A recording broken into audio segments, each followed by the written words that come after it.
Et bonjour à tous et bienvenue dans cette nouvelle revue de presse. Aujourd'hui, deux actualités, ma foi, assez cool, assez peinardes. La première, c'est PES qui devient eFootball, un jeu entièrement gratuit sur PC, console et smartphone. On avait parlé hier de Neymar qui devait être sur la jaquette, mais vu que ça va être un free-to-play en même temps, je sais pas exactement comment ils vont se démerder. Dans tous les cas, le PES qu'on connaît va changer de nom et changer de format aussi. Et dans la deuxième actu, nous avons Netflix qui commence son ascension vidéoludique avec les jeux mobiles. Nous parlions encore une fois il y a quelques jours de Netflix qui voulait se lancer dans le jeu vidéo.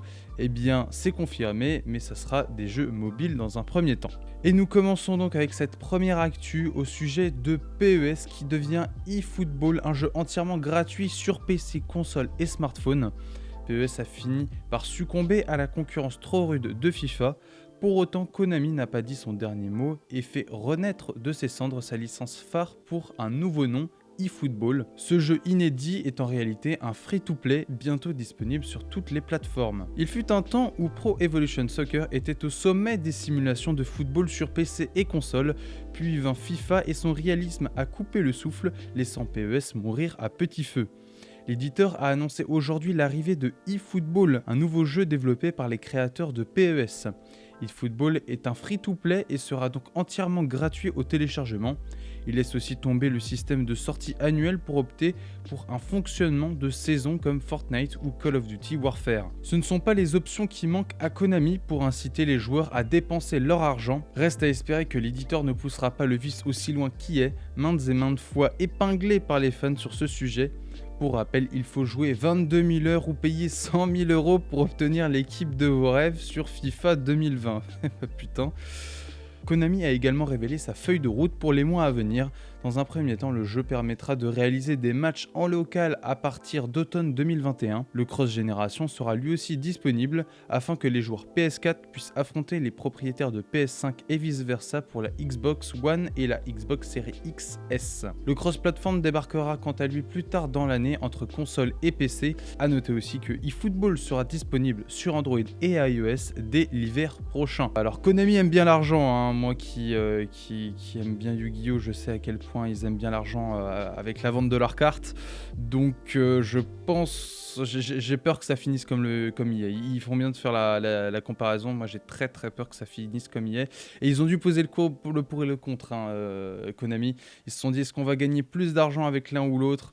Ah, il n'y a pas photo, hein. Ils vont si ça marche bien évidemment, mais si ça marche, bien évidemment qu'ils vont gagner plus d'argent avec un free-to-play. Actualité suivante, Netflix commence son ascension vidéoludique avec les jeux mobiles. Le dernier bilan financier de l'entreprise a révélé de nombreuses informations concernant le modèle économique adopté par Netflix et ses prochains jeux vidéo atypiques. Dans son dernier rapport financier, Netflix a détaillé vouloir s'attaquer au domaine des jeux mobiles. Je cite, « Nous considérons les jeux comme une autre nouvelle catégorie de contenu pour nous, similaire à notre expansion dans les films originaux, l'animation et la télévision non scénarisée. Les jeux seront inclus dans l'abonnement Netflix des membres sans coût supplémentaire, comme les films et les séries. Dans un premier temps, nous nous concentrerons principalement sur les jeux pour appareils mobiles. Une question de passion, Netflix tient à rassurer ses fidèles clients sur un point, son application dans le monde du gaming n'a pas grand chose à voir avec l'argent. Nous n'avons pas à penser aux publicités, aux achats in-game ou à d'autres formes de monétisation ni à l'achat de titres. Nous pouvons simplement nous concentrer sur la création des expériences de jeu les plus divertissantes possibles. Un projet prévisible avec les projets de Last of Us, Resident Evil et autres The Witcher. C'est assez évident que de telles plateformes se lancent dans le jeu vidéo, sachant qu'elles sont parties du jeu vidéo pour faire différentes séries. Alors pourquoi pas faire un sorte de retour à l'envoyeur. Nous enchaînons avec nos habituelles actualités en mode speedrun. La première, c'est comment fonctionne l'outil de DuckDuckGo qui se débarrasse du pistage publicitaire de vos mails. Pour rappel, le moteur de recherche DuckDuckGo vient de sortir un outil qui vous permet de réduire le pistage publicitaire par mail sans avoir à changer de fournisseur de courrier électronique. Dans un billet de blog daté du 20 juillet 2021, l'entreprise détaille le fonctionnement d'un nouvel outil censé protéger vos courriers électroniques des oreilles indiscrètes des grandes régies de pub. Se protéger du pistage sans changer de mail, l'outil dont nous parlons est appelé sobrement Email Protection, est encore en bêta aujourd'hui. Concrètement, DuckDuckGo vous propose de créer une adresse mail de relais qui finit bien évidemment par @duck.com et qui va s'occuper de se débarrasser de tous les outils de pistage contenus dans un mail avant de renvoyer le courrier vers votre adresse principale. Et la conséquence de ça, c'est que c'est impossible pour un annonceur de savoir si vous avez ouvert le mail, à quelle heure, sur quel appareil, puisque le courrier transitera d'abord sur le serveur de DuckDuckGo où il sera ouvert puis anonymisé avant de vous être renvoyé. Si vous voulez davantage d'informations, bien sûr, l'article est en description comme tous les articles que j'évoque aujourd'hui. Là, je le survole bien évidemment, mais vous pouvez lire l'article jusqu'au bout car il est disponible en description. Pour cette seconde petite actu, une actu un peu science cette fois-ci, ce matériau qui s'auto-répare en quelques secondes pourrait tout changer pour nos smartphones. Des scientifiques indiens ont réussi à reproduire une structure cristalline solide et surtout auto-réparante sans intervention extérieure. Les usages pour un tel matériau sont nombreux dans le monde scientifique et industriel, mais notre quotidien pourrait également en profiter, notamment les écrans de nos smartphones. Donc on peut imaginer qu'il faudrait, je ne sais pas, peut-être un jour, peut-être une semaine, un mois, pour que votre smartphone soit, l'écran de votre smartphone soit complètement réparé. Et franchement, ça serait juste incroyable. L'actu suivante est un peu curieuse. PS5, un système de vote pour bannir les joueurs en préparation. Sony vient de déposer un nouveau brevet pour la PlayStation 5. Cette fois-ci, il s'agit d'un système un peu particulier qui permettrait aux spectateurs qui regardent une session de jeu de voter pour bannir un joueur pour mauvais comportement ou pour des performances qui laissent à désirer.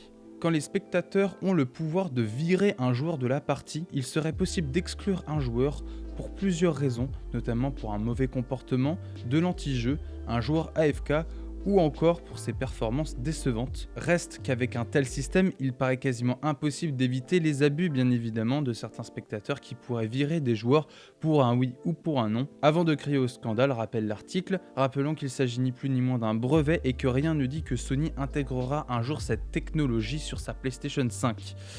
Voilà, c'est un brevet assez curieux, il y a plein de brevets qui sortent, il y a, de temps en temps il y a des articles de brevets assez curieux comme ça qui peuvent passer. Des fois ils déposent juste des brevets pour dire moi d'abord, et puis ils s'en servent pas, ou s'ils s'en servent ça sera dans des années. Des fois tu fais des mauvaises parties, c'est comme ça, et tu te fais ban par en plus les spectateurs, les gens qui sont même pas dans la, même pas dans la game, normalement c'est vénère.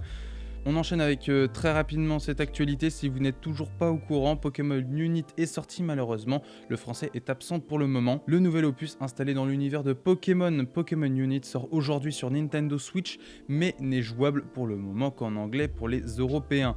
Donc bon, ceux qui n'ont pas peur de l'anglais, ils peuvent s'y précipiter. Et malheureusement, la version française sera disponible à une date ultérieure. Il n'est pas encore indiqué quand est-ce qu'on pourra y jouer en français malheureusement. Dans cette dernière actualité, un gros jeu qui est sorti aussi, c'est le MMORPG New World de Amazon, qui fait totalement planter et même pire certaines RTX 3090. Le MMORPG New World lance actuellement sa bêta fermée et forcément beaucoup de streamers et autres joueurs amateurs de...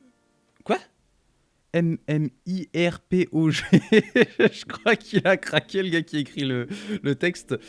Si ça existe, putain, je savais pas. Hein. Et franchement, j'ai aucune honte à pas connaître ce mot. C'est quoi ce bordel ? Se rue sur la proposition d'Amazon. Sauf que le jeu semble provoquer de gros soucis à certains modèles de cartes graphiques. Joueur de la bêta de New World sur mon EVGA 3090 a complètement grillé ma carte graphique. Il y a de nombreux témoignages de ce qui s'est passé avec la même carte graphique et le même jeu. Forcément, ce message a de quoi intriguer et quand on fouille un peu sur le forum officiel du jeu, on réalise que ce n'est effectivement pas un cas isolé et que plusieurs personnes souffrent de cet étrange plantage.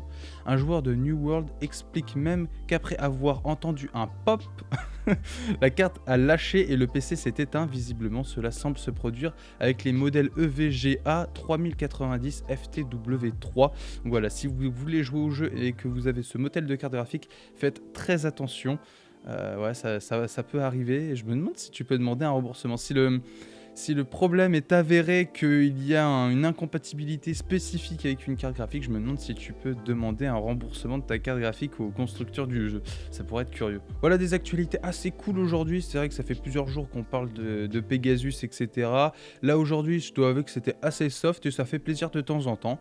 Et donc c'est sur cette actualité que je vous laisse et moi je vous dis à demain pour une nouvelle revue de presse. Salut!